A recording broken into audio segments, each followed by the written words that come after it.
Hello दोस्तों, UPSC Hindi के online शिल प्लेटफॉर्म में मैं निशांत त्रिपाठी आप सभी का स्वागत करता हूं। और आज जिस मुद्दे पे हम लोग बातचीत करने आए हैं वो है यूपीआरओ का एग्ज़ाम। ध्यान देंगे, यूपीआरओ का एग्ज़ाम जो कि हम लोग सीधी सी बात है, खासतौर पे उत्तर प्रदेश के बच्चों के लिए जो यूपी पीसीएस की स्पेशली तैयारी करते हैं उनके लिए विकल्प बी के तौर पे माना जाता है। ठीक है, ये कहा जाता है कि अगर किसी ने यूपी पीसीएस की तैयारी की है तो अगर कहीं नहीं हुआ तो वो यूपीआरओ में ज़रूर होगा। यूपीआरओ एक बहुत ही बेहतरीन पद है और जो इसका सिलेबस है वो भी कहीं ना कहीं यूपी पीसीएस से साम्यता रखता है और बहुत ज़्यादा। 2017 तक तो कॉपी पेस्ट था, 2017 तक कॉपी पेस्ट था। थोड़ा सा क्या ना, अब वहाँ पे यूपी पीसीएस में मेंस की पैटर्न लिखने वाली हो गई, वहीं से थोड़ा सा एक अंतर आ गया, बट थोड़ा सा अंतर। ठीक है, ये एक ऐसी परीक्षा है जिसमें सच पूछो जैसे आप यूपी पीसीएस के लिए एक साल पूरा रमते हो। ठीक, ये एक ऐसी परीक्षा है जिसके लिए 6 महीने डेडिकेशन के साथ लग गए। ठीक है, 6 महीने यानी प्रीलिम्स के 3 महीने पहले कम से कम अगर अपने आप को 100% लगा दिए, अराउंड 8 to 10 आवर, ठीक है, तो आपका समीक्षा अधिकारी बनना तय होता है। अब बोलोगे सर कि केवल 8 से 10 घंटे 6 महीने, एकदम सच की बात आपको बता रहा हूं मैं। अभी देखोगे इसकी सिलेबस, पहली बात क्या है कि किसी भी परीक्षा को समझने के लिए, ठीक है, या उसे क्रैक करने के लिए उस परीक्षा के पाठ्यक्रम यानी उसके सिलेबस को समझना बड़ा जरूरी है। मैंने इसके लिए क्या किया है, सबसे पहले आपके पास देखेंगे सिलेबस एकदम डिटेल्ड रखा है। सिलेबस के साथ साथ मैंने क्या किया है कि प्रारंभिक, चूंकि पहली हर्डल क्या ना, इसमें सबसे बड़ी जो दिक्कत है वो प्रारंभिक परीक्षा है। एक एक क्वेश्चंस कहाँ से बन के आ रहे हैं, कौन कौन से टॉपिक से चल रहे हैं, कौन कौन से टॉपिक सबसे ज़्यादा इंपॉर्टेंट है, ये जानना आपके लिए बड़ा जरूरी है। क्योंकि जब आप ये देखेंगे, जैसे जीएस के एक एक टॉपिक आप देखोगे कि यहाँ पे और यूपी स्पेशल के टॉपिक्स को बट बांट दिया गया है। ठीक है, रीजनिंग के टॉपिक्स को बांट दिया गया है, मैथमेटिक्स से क्वेश्चन आती नहीं बांट दिया गया है, जनरल हिंदी से क्या क्वेश्चन की लेवल है, कितने क्वेश्चंस कहाँ चला है, एक एक सब बांट दिया गया है। मतलब ये जो वीडियो है ना, ये आपको यहाँ तक समझने में मदद करेगी कि कहाँ हमको बहुत जोर देने की जरूरत है और अगर किन चीज़ों को छोड़ दें। जैसे मान लो किसी को रीजनिंग, कोई बोले कि सर हम तो यूपी पीसीएस की तैयारी करते हैं और हमारा सीसेट जो है वो बेसिक समझ से लग जाता है, हमको बहुत दिक्कत नहीं होती है करने में। ठीक है, लेकिन हम यहाँ पे तो रीजनिंग कैसे लगाएंगे, क्योंकि यहाँ पे तो 12-15 क्वेश्चन आते हैं सर, बहुत बड़ी दिक्कत है। तो बिल्कुल सही बात है, दिक्कत है। लेकिन अगर उनमें भी हम लोग कुछ स्पेशल टॉपिक्स देख जाएं, भाई 3 महीना एग्जाम है, अगर 1 महीने में 2 टॉपिक केवल कर ले, छोटे छोटे टॉपिक्स जिसमें मतलब निम्न स्तरीय मेहनत की जरूरत है, ठीक है, तो आपके एग्जाम की जो बाधा है वो दूर हो जाएगी। तो जाहिर सी बात है कोई क्यों नहीं करना चाहेगा। और एक दो बातें और बताएंगे जिसमें मैं ये रिक्वेस्ट करूंगा आप सबसे, खासतौर पे मेरे वो दोस्त जो इस वक्त जॉब की प्रेशर में है, खासतौर पे मेरे वो दोस्त जो यूपी पीसीएस का इस बार मेंस लिखे हैं, खासतौर पे मेरे वो दोस्त, ठीक है, जो स्पेशली यूपी पीसीएस की तैयारी करते हैं और उनको लगता है कि भाई कि अगर 1-2 साल नहीं हुआ तो मैं पैरेलली बीएड वीएड भी कर सकता हूँ। उन सबसे मैं कहूँगा यार, जितना समय बीएड करने में, ठीक है, उस और भी उसमें शायद सीटेट फलना टेट कई सारे एग्जाम्स होते हैं, क्रैक करना है, फिर दिक्कत होती है कब वैकेंसी आएगी, कब निकालेंगे, कब जॉब शुरू करेंगे, उतनी दिक्कत का केवल 20% यहाँ पे केंद्रित कर दो, ठीक है, आपका रिजल्ट हो जाएगा। मैं यहाँ पे आपको बता दूं, 2 बातें होती है। एक बात कि आप रिजल्ट कैसे पाना चाहते हो, क्या एक टीचर के द्वारा या खुद के एफर्ट से। तो देखो, टीचर का केवल दिशा निर्देश लो यार कि ठीक है इस दिशा में काम अपने को करना जरूरी है, एफर्ट थोड़ा खुद कर लो, ठीक है, तो रिजल्ट जल्दी मिलता है। इसमें आपको पूर्णतः सच्चाई बता रहा हूँ, ठीक है। ये शायद कोई टीचर आके सच्चाई बोले, लेकिन मैं हमेशा एज अ कोच खुद को रखता हूँ, तो मैं ये मानता हूँ कि ये सच्चाई आप लोग के पास भेजना ज़्यादा जरूरी है, ठीक है। अब देखो यहाँ पे पहले सिलेबस मुझे उम्मीद है आप सब दोस्त जानते होंगे कि इसमें 2 पेपर होते हैं, ठीक है। पहला पेपर इसमें जीएस का होता है और दूसरा पेपर इसमें जनरल हिंदी का होता है। जो जनरल स्टडीज़ के पेपर हैं, ठीक है, वहाँ पे देखेंगे प्रारंभिक परीक्षा में क्वेश्चंस की संख्या कितनी होती है, 140, ठीक है, प्रश्न आते हैं और 140 नंबर के।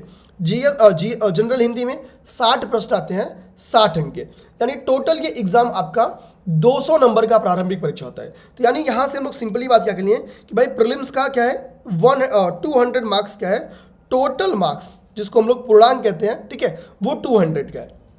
और कट ऑफ आप पिछले वर्षों का उठा के देख जाओ, 125 से 130 के बीच में है, यही कट ऑफ है आपका, ठीक है।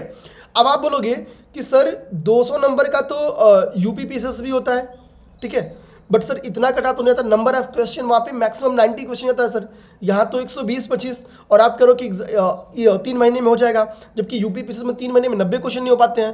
ठीक मेरे दोस्त ध्यान देना, वहाँ सीसेट क्वालिफाइंग है, स्कोर नहीं करना है। यहाँ जनरल हिंदी स्कोरिंग है, यहाँ पे जनरल हिंदी एक स्कोरिंग सब्जेक्ट है। मेरे पास जिनको मैं जानता हूँ पिछले वर्ष के टॉपर्स, ठीक है, रैंक 1 भी मेरे अच्छे दोस्त हैं, ठीक है, हमारे स्टूडेंट भी है पीसीएस बैच के, ठीक है। आरओ में हमने नहीं पढ़ाया है, ठीक है, ये सब चीज़ मैंने पहले भी वीडियोस में खुल के बोल दिया है।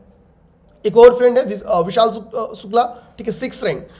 मुझे मैं एक चीज़ बता दूं, खासतौर पे और भी मेरे ऐसे फ्रेंड्स हैं जो आरओ हैं, ठीक है।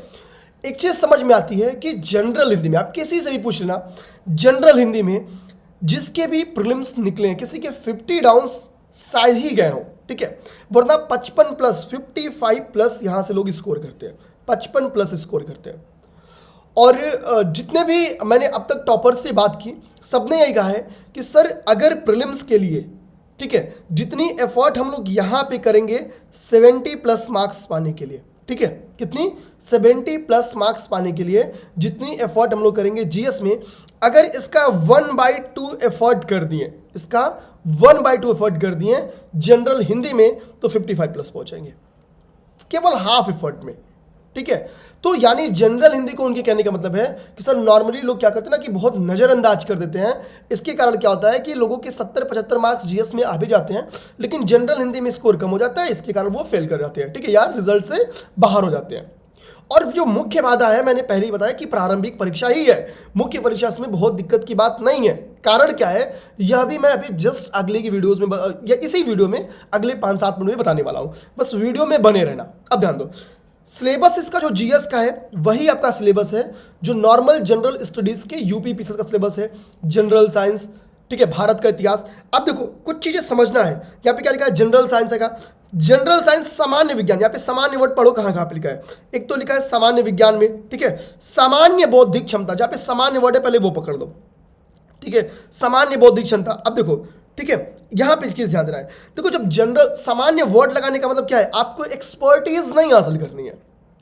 मतलब आप जब रीजनिंग के में क्या करेंगे, आप सीजीएल लेवल के क्वेश्चंस नहीं लगाएंगे, आप बैठ के सीजीएल नहीं सॉल्व करने बैठ गए कि नहीं हमको तो यार यहाँ पे मतलब एकदम वो वाला हाल है, नहीं, क्वेश्चन सामने से बोल रहा है कि सामान्य बौद्धिक क्षमता का आपके परीक्षण करेगा, यानी बेसिक रीजनिंग के क्वेश्चंस देने वाले हैं, ठीक है। आपके नेचर ऑफ क्वेश्चन ही सीधे इस हेडिंग में लिखा हुआ है। जनरल साइंस में आपको नॉर्मली यहां बोला है सामान्य विज्ञान पूछेंगे, वो भी क्लास 10 के स्तर का, जो आपके दैनिक जीवन के लिए क्या हो, यूजफुल हो, जिसको आपको जानना जरूरी हो, ठीक है, वो आपसे पूछेगा। तो यानी यहां पे आप कोई डर जाए कि सर विज्ञान आता है, भैया विज्ञान नहीं, सामान्य विज्ञान आता है। इसी के लिए क्या होता है, यहां से जो यूपी प्रीवियस ईयर के क्वेश्चंस होते हैं वो बड़ा इंपॉर्टेंस पर जाते हैं। इसी यही रीजनिंग में भी जो क्वेश्चन नहीं, जो मेथड है, ठीक है, रीजनिंग के लगाने की, प्रीवियस ईयर के क्वेश्चंस पे अगर प्रैक्टिस बना गया तो रीजनिंग के भी क्वेश्चंस आपसे इजीली सॉल्व हो जाते हैं, ठीक है। और यही जनरल साइंस का हाल है। इसी के लिए कहते हैं कि जनरल साइंस में भी प्रीवियस ईयर की इंपॉर्टेंस बहुत ज़्यादा होती है। इसी के लिए घटना चक्र की इंपॉर्टेंस यहाँ पे जनरल साइंस में बहुत ही ज़्यादा होती है, क्योंकि 90 प्लस क्वेश्चंस क्या होते हैं, 90% प्लस क्वेश्चन आपके जनरल साइंस के यूपीपीसीएस हो, यूपीआर हो, सब घटना चक्र से आ जाते हैं, ठीक है। तो यहाँ पे बात फोकस कर लिए, इसलिए बात को समझना। अभी मैं हम लोग क्या मदद करने वाले एज ए इंस्टीट्यूट और आपको क्या समझना होता है ये समझो अभी बात। अब आ जाओ, क्या कह रहा है कि भारत का इतिहास आपको जानना है, ठीक है। भारत का इतिहास मतलब क्या, भारत की एंशिएंट हिस्ट्री कैसी है, भारत की मेडुअल हिस्ट्री कैसी है, भारत की मॉडर्न हिस्ट्री कैसी है, ठीक है, क्या क्या घटनाएं रही हैं, ठीक है, उन सभी चीज़ों को किन किन दौर से होते हुए गुजरी है। तो वो विशेषकर वो छोटी जो घटनाएं हैं, ठीक है, जिसने भारतीय इतिहास को प्रभावित किया है, ठीक है, उन मुद्दों को हमको जानना है, उन चीज़ों को जानना है। स्पेशली आपको एक टॉपिक बोलना है कि मेरे भाई बंधु, यहाँ पे भारतीय राष्ट्रीय आंदोलन, आप बोलो कि सर क्या भारत के इतिहास से भारतीय राष्ट्रीय आंदोलन अलग है, तो आंसर आएगा नहीं, नहीं अलग है। इसका मतलब क्या है, ये कहना चाह रहा है, ये पिन पॉइंट है आपका, ये क्या है, ये आपका पिन पॉइंट है कि भाई मैं भारतीय इतिहास, इंडियन हिस्ट्री तो पूछूंगा, लेकिन उसमें भी मैं जो राष्ट्रीय आंदोलन है उसको ज्यादा फोकस करूंगा। इसी के लिए यूपीपीसीएस उठा दो, उठा दो, 50% क्वेश्चन अकेले इंडियन नेशनल मूवमेंट से आते हैं, ठीक है, भारतीय राष्ट्रीय आंदोलन। आप 1857, आप बोलोगे सर कि कहां से पढ़ना होता है, केवल 1857, 1857 से आप 1947 तक की घटना याद कर जाओ। घटना याद कर जाओ, पहले तो घटनाओं का क्रम याद कर जाओ, जो भी घटना होती है, ठीक है, पहले घटनाओं का क्रम याद कर जाओ। इसके सिलसिले में छोटी छोटी जो घटनाएं हुई ना, उन पे भी थोड़ी बारीकी से पकड़ बना लो। 50% क्वेश्चन अकेले आपके यहां से आते हैं, हिस्ट्री के 50% क्वेश्चन। 1847 में आपको पता है कि भैया प्रथम स्वतंत्रता संग्राम हुआ, ठीक है, उसके बाद हमको पता है, ठीक है, 1947 में देश आजाद हो गया। तो प्रथम स्वतंत्रता संग्राम जब फेल करता है तो हमको पता चलती है कि हमने क्या गलतियां की, क्योंकि नेशन नाम का जो वर्ड है वो आपके, जो नेशन नाम का वर्ड है वो 1857 में नहीं था। व्यक्तिगत हितों या किसी खास कारण के कारण लोग 1857 की फाइट में मतलब फाइट कर रहे थे। फॉर एग्जाम्पल अवध से क्या हुआ था, अवध का बेल्ट छीन लिया गया था, ठीक है, अवध का बेल्ट छीन लिया गया था, तो अवध वाले बेल्ट में विद्रोह था। 1857 वो जो रानी लक्ष्मीबाई का बेल्ट था, तो जो झांसी थी उस पर कब्जा हुआ। इसके लिए वो जो जमींदार थे वो दो पार्ट में थे, अंग्रेजों के समर्थक, अंग्रेजों के विरोध। तो हमको पता है अंग्रेजों के समर्थक वो थे जो लाभ पा रहे थे, अंग्रेजों के विपरीत वो खड़े थे जो क्या है, जो अंग्रेजों के कारण जमींदारी खो बैठे थे, ठीक है। तो किसी व्यक्तिगत हित के कारण क्या है, 1857 की क्रांति हुई थी, ठीक। लेकिन यहीं के बाद से क्या होगा, जब कमी पता चलती है तो एक टर्म निकल के आता है, वो टर्म है नेशन, और इसी नेशन वर्ड से आगे निकलेगा नेशनलिज्म। जब नेशन का कॉन्सेप्ट आएगा तभी नेशनलिज्म का कॉन्सेप्ट आना स्टार्ट होगा, यानी राष्ट्रवाद का कॉन्सेप्ट आना स्टार्ट होगा, और तभी भारतीय राष्ट्रीय आंदोलन स्टार्ट होगा। इंडियन नेशनल कांग्रेस, आज की इंडियन नेशनल कांग्रेस नहीं, इंडियन नेशनल कांग्रेस भाई अलग रखो। अब ये मत सोचो नहीं हम बीजेपी वाले तो हम इंडियन नेशनल कांग्रेस नहीं पढ़ेंगे, भाई बिल्कुल अलग है। यहां तक कि महात्मा गांधी का सुझाव था कि भैया इसको एज अ पॉलिटिकल पार्टी खत्म कर दो, वरना ठीक है बहुत बेकार लगेगा बाद में, ठीक।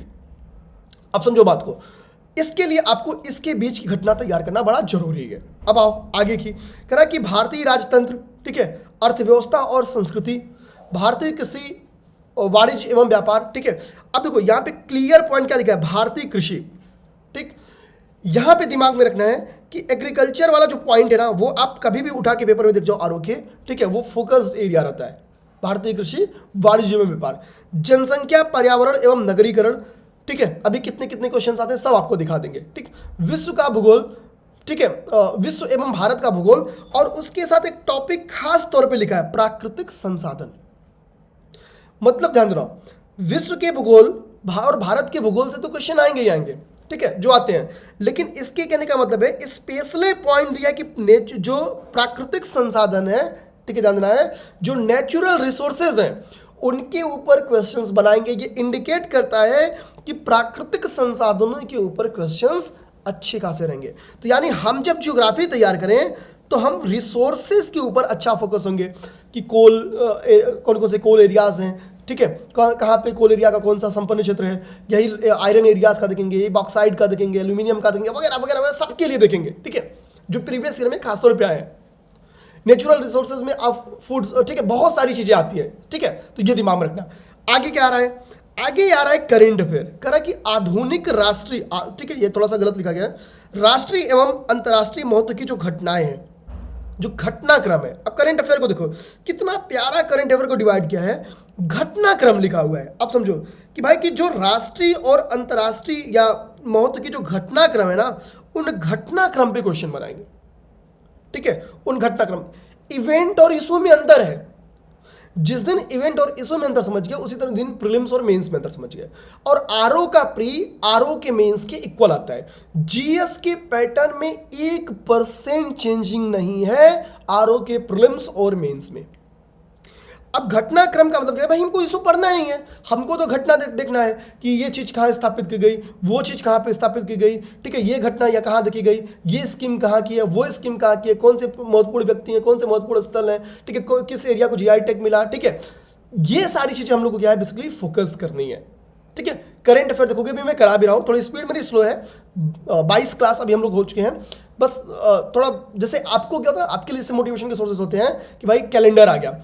एज अ टीचर भी हमारे लिए एक सोर्स होता है कि भाई कि हमको भी हम कैलेंडर आ गया, हमको भी हमारे टारगेट्स पता चलते हैं कि हमारे जो यूट्यूब के बच्चे हैं हमको उनके लिए ये चीज मिनिमम कराना ही कराना है, ठीक। अब यहाँ पे आगे आपको आप बोलोगे ना यूपी स्पेशल में क्या आएगा, सीधे लाइन से क्लियर किया है। ठीक है, आप ये नहीं कह सकते कि जब यूपी स्पेशल का सिलेबस दिया है, अंतर देखो यहीं आके पड़ जाता है आरओ में और यूपीपीसीएस की स्पेशल में। यहाँ पे क्या है, उत्तर प्रदेश की शिक्षा और संस्कृति, यहां से क्वेश्चन बनाएगा।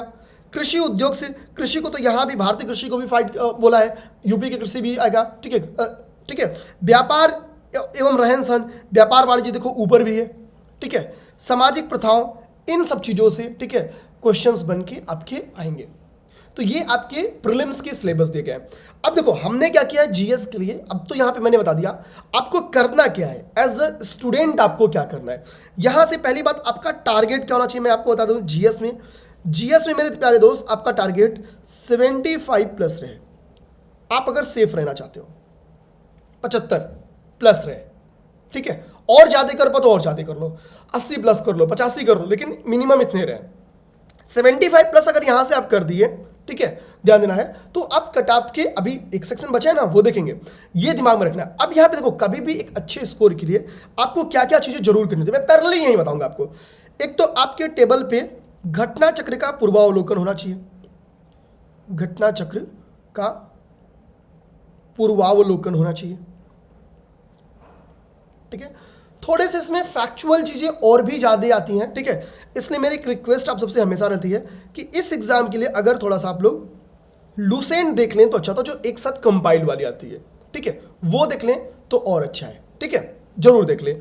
इसके बाद से तीसरी चीज जो आपके पास होनी चाहिए वो होनी चाहिए टेस्ट सीरीज। टेस्ट सीरीज हमेशा आपको प्रैक्टिस सिखाती है। ठीक है, टेस्ट सीरीज आप जरूर दें। अभी मैं रैंक 1 की एक वीडियो देख रहा था, वो ही बोलते मैंने टेस्ट सीरीज, ठीक है, ज्वाइन की है। ठीक है, मेरे पास नहीं, जहां भी, ठीक है, मतलब उन्होंने भी टेस्ट सीरीज पे प्रैक्टिस किया है। तो अब सोचो यहां से हमको ये चीज सीखनी होती है कि हाँ हमको टेस्ट सीरीज देनी है। ठीक, टेस्ट सीरीज जरूर लगानी है।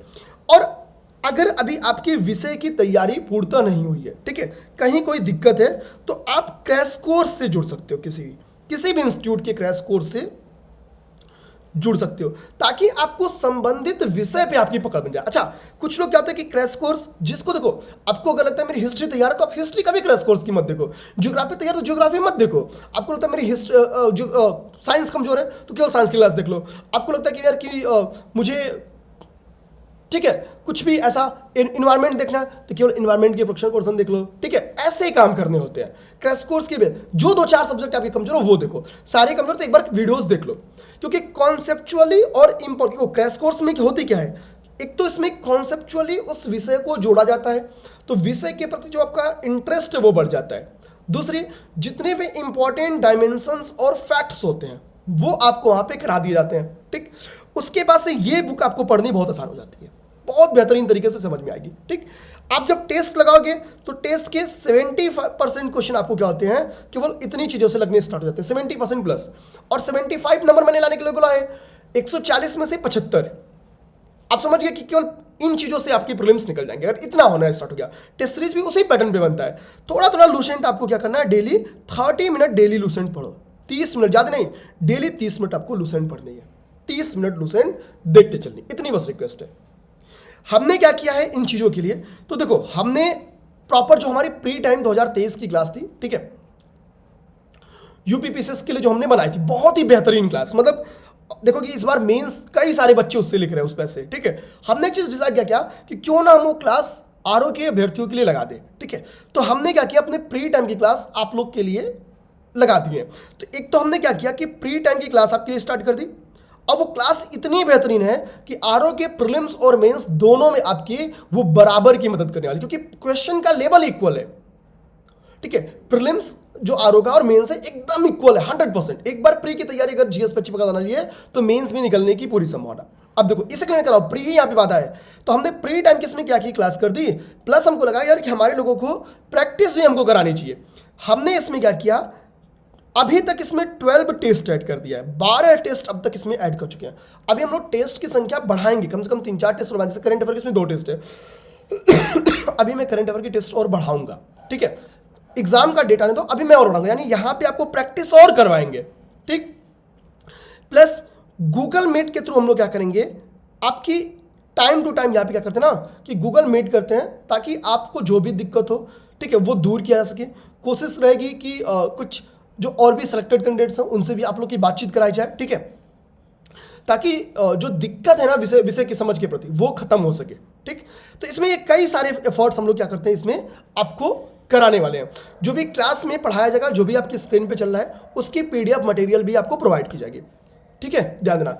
इसमें जो हम लोग क्लासेस प्रोवाइड करा रहे हैं, इसमें जनरल हिंदी की भी क्लासेस है, ठीक है। क्लास दिमाग में रखना, प्री रिकॉर्डेड है, क्लास हम लोगों ने रिकॉर्ड कर ली है, ठीक है, ये चीज़ है। क्योंकि हम लोग कई टास्क पे अभी मतलब टीचर्स हम पीसीएस के भी, अभी पीसीएस के मेंस भी काम कर रहे थे, इसके पहले पीसीएस के प्रीलिम्स पे और चीज़ों पे काम किए।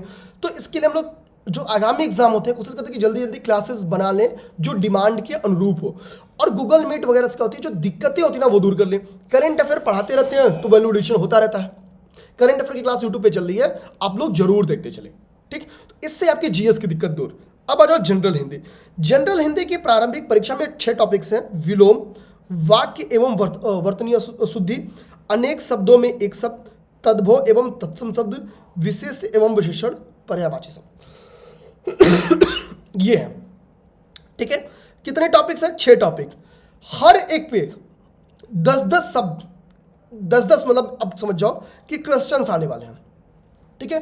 पर पे यानी इक्वल नंबर, ठीक है। तो 1 × 10 10 नंबर, ठीक है। तो किसी भी टॉपिक को आप हल्के में मत लो कि नहीं अगर हम पर्यायवाची शब्द नहीं याद करेंगे तो मेरा काम चल जाएगा। आपको यहां पे दिमाग रखना है कि यहां पे मैक्सिमम स्कोर करना है, मैक्सिमम आपको मतलब कोशिश करना है 10 में 10 सही हो, ये टारगेट रखने हैं। इसके लिए आपको क्या करना है, एक तो यूपीएससी हिंदी की जो क्लास है वो क्लास दिख जानी, ताकि कॉन्सेप्चुअली जो दिक्कत है वो दूर हो जाए। कई सारे एग्जांपल्स बताए गए जो कि बहुत इंपॉर्टेंट है, वो डायरेक्टली तैयार कर जाने हैं, ठीक। प्लस यहां पे एक काम और क्या करना है, आदित्य पब्लिकेशन की बुक आती है, वो एक गाइड बुक है, ठीक है, और उससे ये 6 टॉपिक्स खोज के पढ़ लेने हैं, ठीक है। सिलेबस साफ साफ मतलब उनके टॉपिक पे लिखा है कवर पेज पे, एक अंदर जाओगे तो जिसमें विषय सूची लिखी रहती है, ठीक है। तो इजीली वहां पे 6 टॉपिक्स मिलेंगे, उस पर अच्छी प्रैक्टिस बनानी है। डेली दिमाग में रखना है कि कम से कम हमको, ठीक है, 20 प्रैक्टिस करनी है, 20 से 25 शब्दों की हमको प्रैक्टिस करनी है। एक दिन विलोम कर लिए, कभी वाक्य वर्तनी कर दिए, फिर अनेक शब्दों के लिए एक शब्द कर लिए। 6 दिन में आपकी रिवीजन, हर 6 दिन में इसको रिवीजन होना स्टार्ट होना चाहिए। जैसे मान लो एग्जाम आपका दिसंबर में पड़ा, तो अभी आपका अक्टूबर बचा है, अभी आपका नवंबर बचा है, अभी आपका दिसंबर, लगभग 3 महीने के टाइम बचे हैं, ठीक है। तो जब हर 6, मैं मानता हूँ 1 महीने में 30 दिन, तो यानी हर महीने में ये 5 बार आपके आंख से गुजरेगा, तो 3 महीने में 15 बार गुजरेगा। आप इसमें 15 का गुणा कर दो, आप सोचो कितने एग्जाम्पल्स आपको तैयार हो जाएंगे। 20 भी अगर एक दिन में आप तैयार करोगे, 20 भी तैयार होगे, तो 15 दूना 30, यानी 300 शब्द आपके वोकैबुलरी में तैयार हो जाएंगे। आप समझ गए कि छोटी छोटी टारगेट्स बनाओ, इसको मतलब हल्के में, मतलब 20 अरे भाई करो ना, ठीक है, होगा क्यों नहीं, सीधी सी बात है। छोटे टारगेट्स बनाएंगे, 20 से 25 तैयार करने में कितने घंटे लगेंगे? मैक्सिमम 1 घंटे, उड़ के 1 घंटे लगेंगे ना, यही तो लगेंगे भाई। ये आपको सी सेट में भी मदद करेगा ये। अच्छा, यही टॉपिक्स आपके आरओ के मेंस में ही मदद करेंगे। अभी देखो, इसके बाद से जब इस 125 से 130 नंबर के बीच में कट ऑफ जाएगा और आप जब प्रीलिम्स क्रैक करते हो, फिर आपको मेंस देना रहता है। क्या लिखा है मेंस में कि एक पेपर होगा सामान्य अध्ययन वस्तुनिष्ठ, वो भी 120 नंबर का, एकदम ऊपर का। तो अगर आपने यहाँ पे अच्छी तैयारी घटना चक्र पूर्वावलोकन, लुसेंट, टेस्ट सीरीज और क्रैश कोर्स से कर ली है, तो वही क्रैश कोर्स की वीडियो यहाँ भी काम आएगी। क्रैश कोर्स की वीडियो, अब यहाँ पे नोट्स बना लोगे तो क्रैश कोर्स की वीडियो ना देखो, केवल नोट्स देखो। घटना चक्र पूर्वावलोकन का क्या करो, रिवीजन करो। लुसेंट का क्या करो, रिवीजन कर लो, लुसेंट का रिवीजन करो।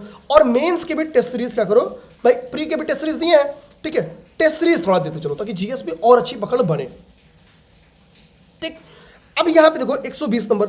अब सोचो अगर ऊपर ही तुमने अच्छा स्कोर किया है, मतलब यहां भी अच्छा स्कोर होगा कि नहीं होगा? सीधी सी बात बन के आती नहीं, यहां भी अच्छा स्कोर होगा। तो यानी अब यहां पे तुम मैक्स, अभी तो 3 महीने तुमको, 2 महीने 3 महीने मेंस, प्री और मेंस के बीच में 3 महीने टाइम मिलता है। अब तो तुम जीएस और अच्छा कर सकते हो भाई, अभी तुमने फोड़ के आई है, फिर वही तैयारी करनी है, फोड़ो। अब क्या कर रहा है, सामान्य हिंदी एवं आलेखन, ये 2 पार्ट्स में होने वाले हैं। अब देखो इसमें सामान्य हिंदी और आलेखन में, ठीक है, पहले आपकी जो विषय वस्तु है जो, ठीक है, वो है 120 अंक की, ठीक है, जिसमें आपकी एक गद्यांश दिया जाएगा, ठीक है, जिसमें कह रहा दिए गए गद्यांश का शीर्षक, सारांश एवं रेखांकित अंश की व्याख्या करनी होगी, ठीक है, जिसमें आपको शीर्षक बताने पे 3 अंक मिलेंगे, ठीक है।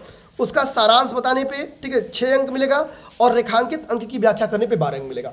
तीनों पार्ट्स डिवाइड कर दिया है, ये आपके हो गए 21 अंक के। आगे कह रहा है कि किसी दिए गए सरकारी पत्र का सारणी रूप, यानी ठीक है, ठीक, सारणी रूप, सरकारी पत्र का सारणी रूप तैयार करना है, में सार लेखन करना है, वो आपके 15 अंक का है। पत्राचार आपके 24 अंक का है, ठीक है। ये इसके 3 टाइप्स लिखे हैं, सरकारी एवं अर्ध सरकारी पत्र, कार्यालय आदेश, ज्ञापन एवं परिपत्र, ठीक है, ये आपके 3 टाइप्स लिखे गए हैं। इसके बाद से चौथी आपकी क्या है, पारिभाषिक जो शब्दावलियां हैं, वाणिज्यिक एवं प्रशासनिक, ठीक है, दिमाग में है, वाणिज्यिक एवं प्रशासनिक जो आपकी पारिभाषिक शब्दावलियां हैं, ठीक है, उसके ऊपर बोला कि ठीक है भाई, उसके ऊपर क्वेश्चन रहने वाले हैं, ठीक है, ध्यान रखना है।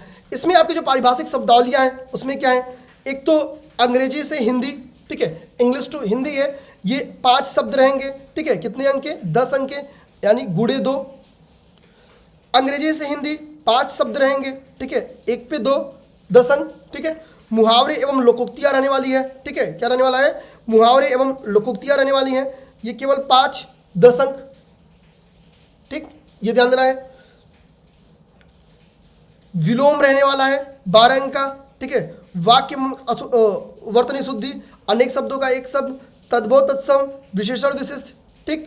अब देखो 60 अंक का तो क्या होना है, 60 अंक का फिर ये आ गया, ये ऊपर से कॉमन हो गया कि नहीं हो गया, ये ऊपर वाले से, विशेषण विशेष, तद्भव तत्सम, अनेक शब्दों का एक शब्द, देखो एकदम ऊपर से कॉमन। तो इसी के लिए कह रहा हूं कि प्री की अगर तैयारी हो गई तो 180 नंबर की तैयारी अच्छे से मेंस की जाती है, अगर आपकी प्रीलिम्स की अच्छी तैयारी हो गई। और निबंध के एग्जैक्ट वही टॉपिक आपको मैं बता दूं जो यूपी पीसीएस के, अंतर बस इसमें शब्द सीमा को लेकर होती है, ठीक है, अंतर बस शब्द सीमा, वहां पे 600 से 700 शब्दों में लिखनी है, ठीक है, ध्यान देना है, वहां पे अराउंड 700 शब्दों में, यहाँ पे शब्द सीमा 600 शब्द की, हालांकि यहाँ पे 600 शब्द लिखा है, लेकिन 500 से के अराउंड शब्द यहाँ पे लिखा जाता है मैक्सिमम, ठीक है। तो यहाँ पे कहोगे कि सेम टॉपिक है, साहित्य एवं संस्कृति, सामाजिक क्षेत्र, राजनीतिक क्षेत्र, ठीक है, विज्ञान एवं प्रौद्योगिकी दूसरे में है, आर्थिक क्षेत्र है, कृषि एवं व्यापार है, ठीक है, राष्ट्रीय अंतर्राष्ट्रीय घटनाएं, प्राकृतिक आपदाएं, राष्ट्रीय विकास योजना, ये 6 टॉपिक्स, 9 टॉपिक्स है आपके सिलेबस में मेंशन है। हालांकि ये मेंस का टॉपिक है, ये जैसे ही आपकी प्रीलिम्स हो जाएगा आप इस पे इजीली काम कर जाओगे, ठीक है, इसलिए हो जाएगा, यहाँ दिक्कत की बात नहीं है। बस आप जीएस और हिंदी पे अच्छी पकड़ बनाओ मेरे दोस्त, ठीक है। जो आपकी हम लोग क्लासेस क्रैश कोर्स की प्रोवाइड करा रहे हैं उसमें हमने क्लास इसकी भी रखी है, जनरल हिंदी की भी, और बहुत बेहतरीन। आप सोचो, जनरल हिंदी की क्लास, ठीक है, जीएस की क्लास, ठीक, टेस्ट सीरीज, गाइडेंस, सब एक साथ मर्ज कर रहे हैं, सब की सब पूरी एक पैकेज। और बैच कितनी है, बैच ओनली आपकी स्टार्ट कर रहे हैं 1500 रुपीज़ में, केवल 1500 रुपये में आपकी बैच हम लोग स्टार्ट कर रहे हैं। इसमें जो जीएस की आपकी क्लास है वो आपकी प्रीलिम्स और मेंस दोनों में काम आने वाली है, ठीक है, या दोनों के लिए है, इसमें कोई दो राय नहीं है, ठीक है, ध्यान देना है। जीएस की क्लास आपकी बहुत ही बेहतरीन है, ठीक, प्रीलिम्स और मेंस दोनों के लिए। तो 1500 रुपये में आपकी एक तो जीएस की क्लास मिल जाने वाली है, जनरल हिंदी की आपकी क्लास मिल जानी है, जो कि आपकी मेंस में, जो मेंस में आपकी ये जो 60 नंबर के टॉपिक्स हैं यहाँ भी आपकी मेंस में मदद करेगी, ठीक, ध्यान देना है। तो जनरल हिंदी की क्लासेस होने वाली है, टेस्ट सीरीज इसी में रहने वाली है। अभी तो 12 टेस्ट आपके शेड्यूल में दिए हैं, लेकिन हर हफ्ते 2 टेस्ट आपका होने वाला है शेड्यूल में। अभी मैं कल जब आपको वीडियो मिलेगी तो उसमें शेड्यूल डिस्कशन कर देंगे आप लोग का, ठीक है, तो शेड्यूल आपको मिल जाएगा, ठीक है, वो भी चीजें आपको यहीं पे मिलने वाली है। पर्सनल मैं करंट अफेयर आपको पढ़ा रहा हूँ, एक बार अपना आपका नोटिफिकेशन जो कैलेंडर है वो आ जाएगा, नोटिफिकेशन जो भी है, ठीक है। फिर देखो करंट अफेयर डेली लेके आएंगे, कंटेंट पे काम हो रहा है, बस अंदर से मोटिवेशन आ जाए। जैसे यूपी पीसीएस में क्या था ना, जो करंट अफेयर पढ़ाने का मजा जनवरी के बाद रहता है ना, वो पहले नहीं रहता है, ठीक है, क्योंकि भाई एक बार जब कैलेंडर आ गया तो बच्चे भी बहुत मतलब भावुक हो जाते हैं करंट अफेयर के लिए। अभी क्या ना कि 2000 1500 लोग देखते हैं, तो एक रहता है कि भाई जैसे थोड़ा अच्छा लगता है कि ठीक है यार, मैं ही वो हूँ जो 2 लाख लोग देखते हैं, अभी 2000 लोग देखते हैं, तो थोड़ा एक वो अनचीन टाइप का था, ठीक है। बट जैसे एग्जाम का डेटा है, आप लोग भी एक्टिव हो जाते हो, आप जितना एक्टिव होगे टीचर्स भी उतना एक्टिव हो जाएंगे। करंट अफेयर प्रीलिम्स के पहले आपकी करंट अफेयर की कम से कम मैं 100 क्लास पढ़ाने वाला हूँ, 100 क्लास, 22 क्लास मैंने पढ़ा दिया है, ठीक है। अभी इसमें कम से कम 75 से 80 क्लासें और जुड़ने वाली हैं। बहुत काम कराऊंगा, मतलब करंट अफेयर की दिक्कत नहीं रहेगी, गारंटी देता हूं आपको, ठीक है। बस आप लोग बैच से जुड़ जाओ, जो उसकी पीडीएफ करंट अफेयर की लिखी, ठीक है, वो आपकी जो बैच ना यूपी आर वाली, उसमें पीडीएफ उसके भेजे जाएंगे, पीडीएफ भेजे जाएंगे, ठीक है। करंट अफेयर में एमसीक्यूज प्रैक्टिस भी मैं करवाऊंगा, उसकी भी मैं कंपाइल पीडीएफ तैयार करा के आपको भिजवा दूंगा, ठीक है, आपके एग्जाम आने के पहले वो भी चला जाएगा, ताकि बाद में आपको पूरी करंट अफेयर ना देखने क्यों बोलोगे, क्या करो एमसीक्यूज देखते चलो, आपका काम हो जाए। उस पर भी लास्ट में सारे एमसीक्यूज की प्रैक्टिस करा दूंगा, ठीक है, 300-400 एमसीक्यूज की प्रैक्टिस करा दूंगा। तो बहुत काम यहाँ पे होने वाला है, आप लोग जुड़िए, विश्वास रखिए बस, ठीक है। एक ट्रस्ट जो है यूपीएससी हिंदी पे वो बनाइए। देखो ये यूपीएससी हिंदी का मेन टेलीग्राम चैनल है, आप यहां से जुड़ जाओ तो सारे अपडेट्स आपको मिलते रहते हैं, ठीक है। यहां पे ये है, ठीक। आपको करना क्या है, जो भी दोस्त इंटरेस्टेड हो उनको बता दें कि देखो 9 तारीख से 9 अक्टूबर से बैच स्टार्ट हो रहा है हम लोग का, ठीक है, 9 अक्टूबर से बैच स्टार्ट हो रहा है। एक एक दिन का इसमें डे बाय डे का आपको शेड्यूल देने वाले हम लोग, ठीक है, एक एक दिन का आपको शेड्यूल देने वाले हैं, ठीक। यानी हर दिन आपको पता है मेरे पास कौन सी क्लास आने वाली है, कौन सी पीडीएफ आने वाली है, हमारा टेस्ट कब होने वाला, सब चीज। हर संडे को आपका 2 टेस्ट होगा। अच्छा टेस्ट हम लोग बता दें आपको, टेस्ट के लिए हमने क्या डिसाइड किया है कि टेस्ट 2 तरह से, कई बच्चे क्या ना कि हमारे गूगल मीट से जुड़ नहीं पा रहे, हम लोग क्या करेंगे सोचे हैं कि टेस्ट आपके ग्रुप में भेज देंगे, ठीक है। आप क्या करो कि उसको खुद से दे लो और एक एनालाइज खुद कर लो, भाई मॉडल आंसर भी जा रहा है, एनालाइज कर लो। और हमारा जो गूगल मीट होता है, जो लोग दोस्त चाहें वो गूगल मीट के थ्रू भी क्या कर सकते हैं कि अपना पेपर दे सकते हैं, मतलब आरओ का टेस्ट का पेपर दे सकते हैं। गूगल मीट से भी हम लोग कराते हैं पेपर, ठीक है, तो गूगल मीट से भी दे सकते हो, ठीक, ध्यान देना। तो ये 2 ऑप्शन आपके पास रहने वाले हैं, आप स्वयं भी प्रैक्टिस करो, ऐसे भी करो। कुछ लोग कहता है कि सर क्लास देख लेंगे तब पे टेस्ट देंगे, इस दिक्कत को दूर करने के लिए बस हमने ऐसी व्यवस्थाएं आप लोग के लिए की है, ठीक है। एक एक दिन का, जिस दिन ये बैच यानी 27 नवंबर को ये शायद आपका बैच खत्म हो रहा है, शेड्यूल मैंने देखा है, ठीक है। एक एक दिन का आपको मैं क्या कर रहा हूँ, आपको शेड्यूल दे रहा हूँ। 25 नवंबर को मेरा बर्थडे है, उसके पहले, मेरे बर्थडे के पहले आप लोग की इतनी तैयारी हो जाएगी कि फिर समझ जाओ कि मेंस लिखना ही लिखना है। और एक बार मेंस की कॉल आए आप लोग की, मेंस भी आप लोग की अच्छे से करवा के आपको अंततः समीक्षा अधिकारी के पद तक पहुंचाने की जिम्मेदारी है, ठीक है। पूर्णतः हम लोग लगे रहेंगे। अब देखो करना क्या है, बैच ज्वाइन करना जिन दोस्तों को, वो लोग यहाँ पे कांटेक्ट नंबर लिखा होगा, ठीक है, जूम पे देखो, स्क्रीन पे देखोगे तो कांटेक्ट नंबर क्या है 9519780078। आपको इस कांटेक्ट नंबर पे क्या करना है, टेक्स्ट मैसेज एक भेजना होगा लिख के UPRO 2023, ठीक है, ठीक, बैच ज्वाइन करना है, ठीक है, ऐसे ज्वाइन लिख के भेज देना कि ज्वाइन करना है, ठीक। उसके बाद से बैच से ज्वाइन उनको पूरी प्रोसेस, पेमेंट डिटेल्स वगैरह सारी चीज़ें वो भेजेंगे। और यहाँ पे आप लोग एक चीज़ जरूर मांगिएगा, शेड्यूल जो है यूपीएससी हिंदी का जो शेड्यूल है ना, वो शेड्यूल जरूर आप लोग मांग लीजिएगा, ताकि आपके पास पता रहे कि हमको क्या क्या क्लासेस मिलने वाली हैं। शेड्यूल में और भी इन्फॉर्मेशन लिखे गए हैं, वो सारी चीज़ें आप लोग जरूर देख लेना, उस पर मैं डिस्कशन भी करने वाला हूँ अगले वीडियो में, ठीक है। वो आप लोग जरूर मांगना, ये शेड्यूल आपके पास जरूर रहना चाहिए, ठीक, ताकि आप लोग भी अपनी पढ़ाई की एक स्ट्रेटजी अच्छी बना सके, ठीक। अब इतना काम अगर कर गए, खुद से भी मैंने बताया आपको क्या करना है, मैं क्या करवाऊंगा, ये सारी चीजें मैंने आपको बता दिया है, ठीक है। बैच की फीस भी मैंने बता दी है, आपकी बैच की फीस है 1500 रुपीज, ठीक है। तो आपको जो पूरी सुविधाएं वो मिलने वाली हैं। तो मिलते हैं हम लोग नेक्स्ट वीडियो में। उम्मीद करेंगे मेरे दोस्त कि आज जो भी बातें थी मैंने आपको अच्छे से समझा पाई। हाँ, इसमें मैं एक, चूंकि वीडियो लंबा हो जाएगा, एक क्लास में ये बनाने वाला हूँ, ठीक है, अगला कि किस टॉपिक से कितने क्वेश्चंस आते हैं, ये नेक्स्ट मैंने आपको किसी क्लास में, ठीक है, अगली क्लास में आपको बताने वाला हूँ, ठीक है। जय हिंद, जय भारत।